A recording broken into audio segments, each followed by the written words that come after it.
நம்ம எல்லாருக்குமே இந்த அனுபவம் கண்டிப்பா இருக்கும் இல்லையா? யோசிச்சு பாருங்க, நம்ம தெருவுல மாநகராட்சி ஒரு புதுசா பளபளன்னு ஒரு ரோடு போடுவாங்க. நாமளும் அப்பாடா இனிமே வண்டி ஓட்டுறதுக்கு ஒரு பிரச்சனையும் இல்லைன்னு ஒரு நிம்மதி பெருமூச்சு விடுவோம். ஆனா அந்த சந்தோஷம் எவ்வளவு நாளைக்கு நீடிக்கும்? ஒரு வாரம் கூட ஆகியிருக்காது. திடீர்னு ஒரு நாள் காலையில டர்ன்னு ஒரு சத்தம். என்னடான்னு பார்த்தா ஜாக் ஹேமர். வேற ஏதோ ஒரு டிபார்ட்மெண்ட் வந்து அந்த புது ரோட்டை நடு ரோட்ல கூறு போட்டுட்டு இருப்பாங்க. இது ஏன் நம்ம ஊர்ல மட்டும் இப்படி திரும்ப திரும்ப நடக்குது? கேட்கும் போதே கடுப்பாகுது இல்லையா? ஆனா இதுதான் நிஜம். இந்த விரக்தி நம்ம எல்லாருக்கும் ரொம்பவே பழகி போன ஒண்ணு. ஒரு குழியை மூடுறதுக்குள்ள அடுத்த குழியை தோண்ட ஆரம்பிச்சிடுறாங்க. இதுதான் இப்போதைக்கு சென்னையோட யதார்த்தமா இருக்கு. இது வெறும் ஒரு சின்ன சிரமம் கிடையாது. இது நம்ம சென்னையோட ரோடுகளை ஒரு முடிவே இல்லாத ரொம்ப ஆபத்தான ஆப்ஸ்டிக்கல் கோர்ஸ் மாதிரி மாத்திடுச்சு. தினமும் வேலைக்கு போறவங்க, வயசானவங்க, என் ஆம்புலன்ஸ் மாதிரி அவசர ஊர்திகள் கூட இந்த குழியில மாட்டி தவிக்கிறத நம்ம பாக்குறோம். நீங்க நினைக்கலாம் இது நம்ம தெருவுல மட்டும்தான் நடக்குதுன்னு. ஆனா இல்ல, இது ஒரு சிட்டி வைட் பிரச்சனை. சென்னையோட ஒவ்வொரு மூலையும் இதனால எப்படி பாதிக்கப்படுதுன்னு இப்ப பார்க்கலாம் வாங்க. Hello everyone, welcome to Connect and Build. Sit back, relax, and enjoy the video. Let's get started.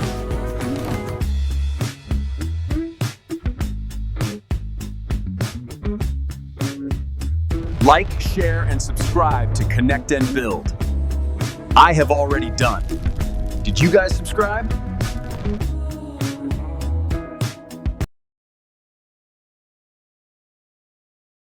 இப்ப இந்த டேபிள பாருங்களேன். அண்ணா நகர், டி நகர் மாதிரி சென்ட்ரல் ஏரியாஸ்ல கேஸ் லைனுக்காக ரோட்டை தோன்றாங்க.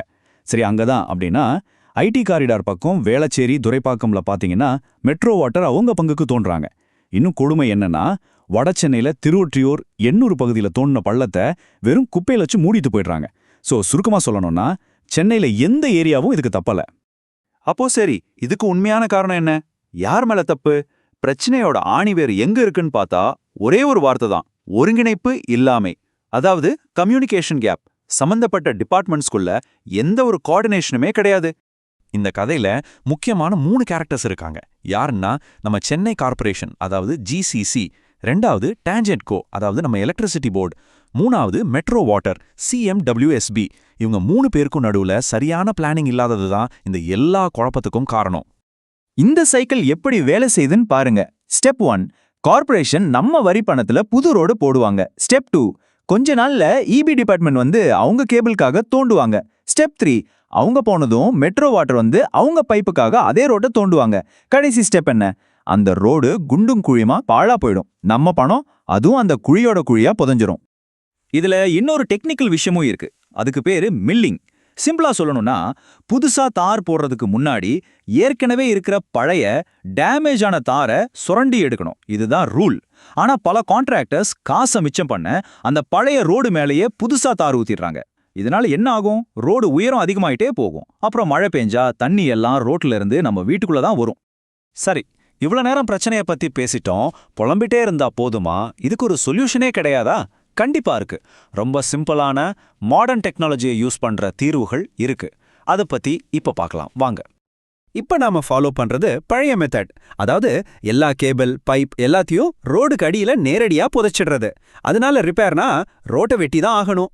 ஆனா இதுக்கு ஒரு சூப்பரான மாற்று வழி இருக்கு. அதுதான் யூட்டிலிட்டி டக்ட்ஸ். இது ஒன்னும் இல்ல, பூமிக்கு அடியில ஒரு சின்ன கான்கிரீட் சுரங்கப்பாதை மாதிரி கட்டி அதுக்குள்ள எல்லா கேபிள், பைப்லைன்ஸையும் கொண்டு போறது.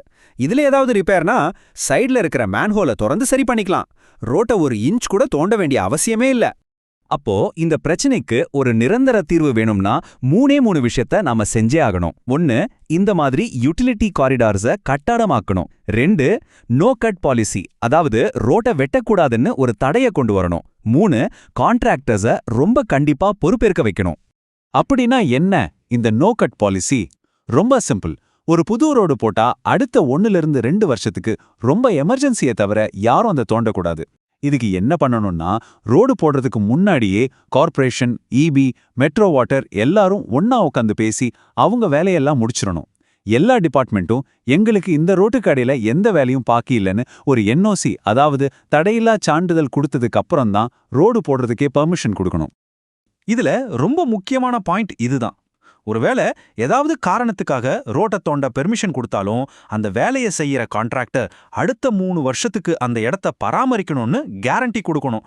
அப்படி சரி செஞ்ச இடம் மறுபடியும் பள்ளமானாலோ இல்ல சரியா மூடாம விட்டாலோ யோசிக்கவே கூடாது. அந்த கான்ட்ராக்டரை உடனே பிளாக் லிஸ்ட் பண்ணி பெரிய ஃபைன் போடணும். சரி, இந்த தீர்வுகள் எல்லாம் கேட்க நல்லா தான் இருக்கு. ஆனா இதெல்லாம் நடக்கணும்னா அதுல நமக்கும் ஒரு பங்கு இருக்கு. நாம தான் இந்த மாதிரி ஒரு நிரந்தர திட்டமிடலுக்காக நம்ம குரலை உயர்த்தணும். அப்போ நீங்க என்ன பண்ணலாம்? உங்க தெருவும் இதே மாதிரி தோண்டி தோண்டி குண்டும் குழியுமா இருக்கா? சும்மா இருக்காதீங்க. உங்க ஏரியா ஜோனல் ஆஃபீஸரை சோஷியல் மீடியால டேக் பண்ணி போட்டோவோட கேள்வி கேளுங்க. இந்த விஷயத்தை பத்தி தெரியாதவங்க நண்பர்களுக்கு இதை ஷேர் பண்ணுங்க. விழிப்புணர்வு வந்தாதான் மாற்றம் வரும். நாம ஒன்னா சேர்ந்து கேட்டா நிச்சயம் ஒரு மாற்றம் வரும். முடிவா சொல்லணும்னா நம்ம சென்னைக்கு இந்த மாதிரி அப்பப்போ போடுற ஒட்டு வேலைகள் பத்தாது.